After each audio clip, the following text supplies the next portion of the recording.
Hello and welcome back to my channel, or welcome if you are new here.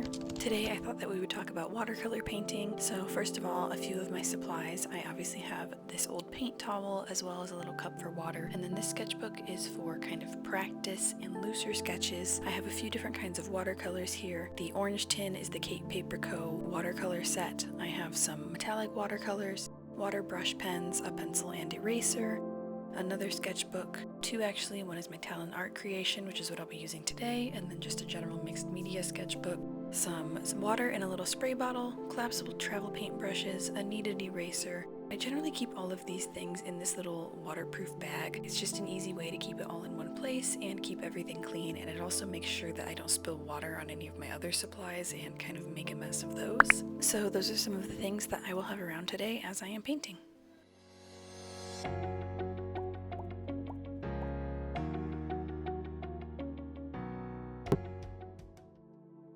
On this day of painting, it had been quite a while since I had last watercolored, so I started out in this sketchbook, which is more of a doodling and idea exploring sketchbook instead of actually making finished pieces in here. So there's a lot of pages that have random color swatches, random sketches that are incomplete, or like this page, I put a couple random drawings on this page and I never finished the entire page. I think sometimes it can be very helpful to have a sketchbook like that where you can just use it for whatever it is that you're needing, just to kind of get your creativity working and get some ideas for what you want to make once you move on to an actual project.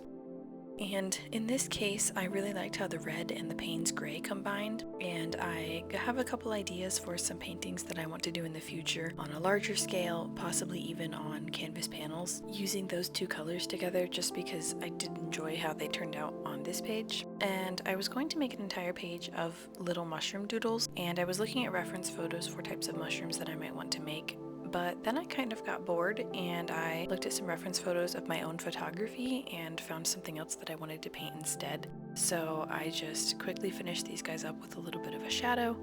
I knew for my next painting I would need more colors, so I went and grabbed basically all of my watercolors. So first up there is of course my Artistro watercolor set. This tin has my favorite Arteza colors, and then this is the tin that my Artezas came in. It has all of the colors that I don't use as much. I really like the Artistro for travel just because it has a really good selection, but not all of the colors are quite as vibrant as the Arteza, so Arteza is typically what I use for commissions or larger paintings, just because I feel like you don't need to use as much paint. As an artist, I definitely think that you should use your supplies and not try to save them for a special occasion or a special artwork, which is definitely something that I've done before, and I know it can be really tempting, especially depending on how expensive your supplies are. But I try not to do that, especially with my watercolors, and instead just use paints that I think would look best for the painting.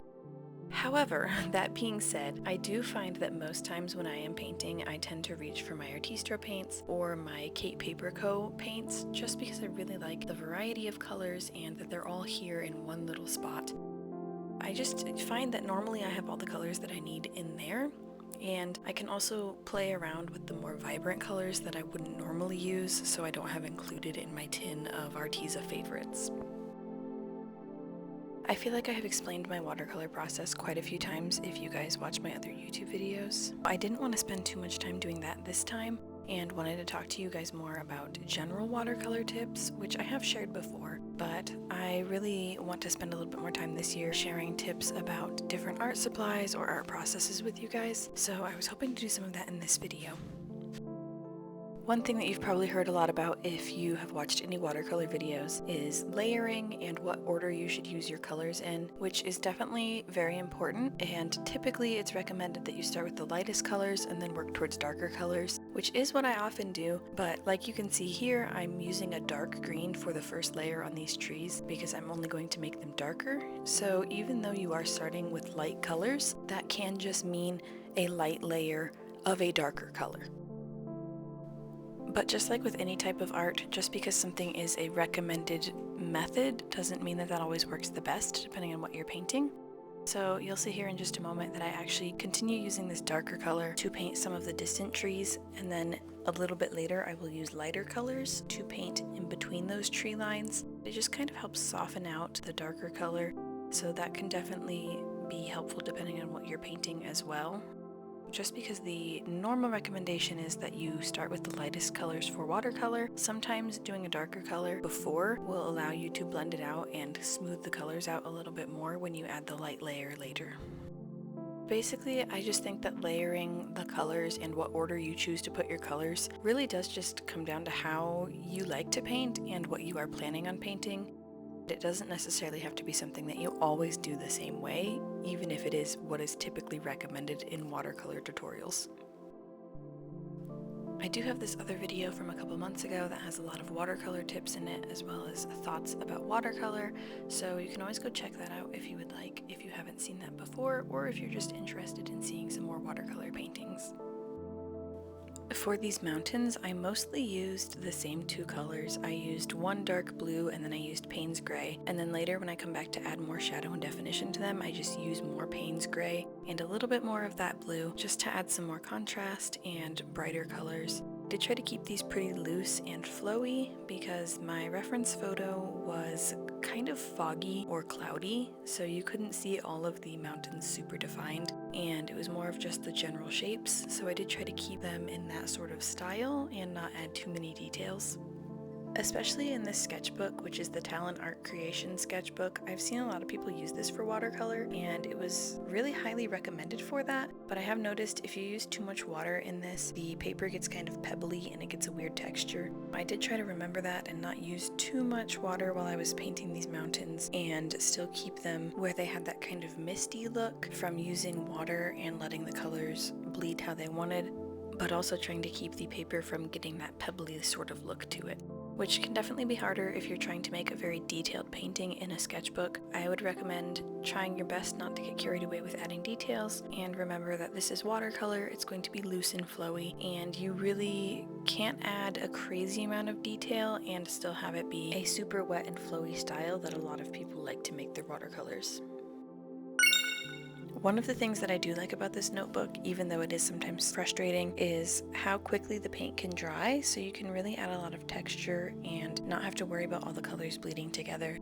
Here on this hill, I just did some simple washes of different shades of Payne's Gray mixed with green, and then I'll come back later to add even more detail there. And here I'm getting more Payne's Gray out to add extra deep shadows in the mountains. Like I mentioned earlier, I tried not to add too many colors here, so just using that Payne's Gray to make the deepest shadows over the blue helped it stay a similar color while also adding more shadows and depth.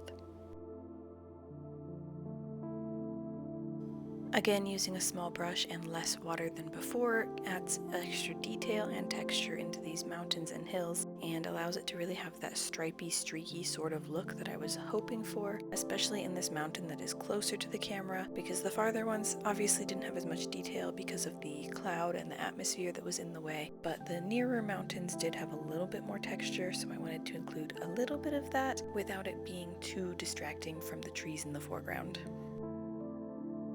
This is also a great time to adjust the shapes of any of the mountains that didn't turn out quite the way that they were supposed to, and add any additional details that you might have missed the first time or when you were painting the rough outline of the mountains. Another important thing to remember when you are watercoloring is to make sure that if you are adding a layer of very wet paint, like I just did with the sky, that if the paint that is going to be nearby, which in this case would be the top of the mountains, if that paint is still wet, make sure you're very careful not to touch them or they will blend together. If that's the look that you're going for, you can always do that, of course, on purpose. But if you are wanting the line between the mountains and the sky to remain crisp, make sure that you don't let the water from the sky get onto the mountains, or it will just bleed into the sky and your mountains won't be as defined. As you may have noticed, the background for this video is a little bit different because I do have a different filming setup now. I think the lighting is a lot better, which I'm really excited about, and then I got this mat for the background, so it's a little bit less distracting of a background, but I did have a little bit of trouble with my camera not wanting to focus, and I'm not really sure why, so hopefully we'll get that all sorted out. One final tip for this video, going back to the layering I talked about at the beginning. Here you can see I'm using a lighter and brighter green for the trees to kind of highlight the tops of them and to add a little bit of variety and show that there's different kinds of trees. So you can always use a lighter color over the darker colors later if you need to. It just might not always show up well depending on how contrasting their vibrancy or the brightness of the color is and how much water that you use. That is pretty much all for this watercolor video. You can go ahead and check out my channel for more videos about watercolor, digital art, and more. And if you are new here, the plan for this year is to share videos every 2 to 3 weeks here on YouTube, or you can follow me on Instagram, Facebook, TikTok, all of those things for more frequent updates throughout the week. You can also request videos or ask questions down below in the comments. Thank you again for watching, and I'll see you guys next time.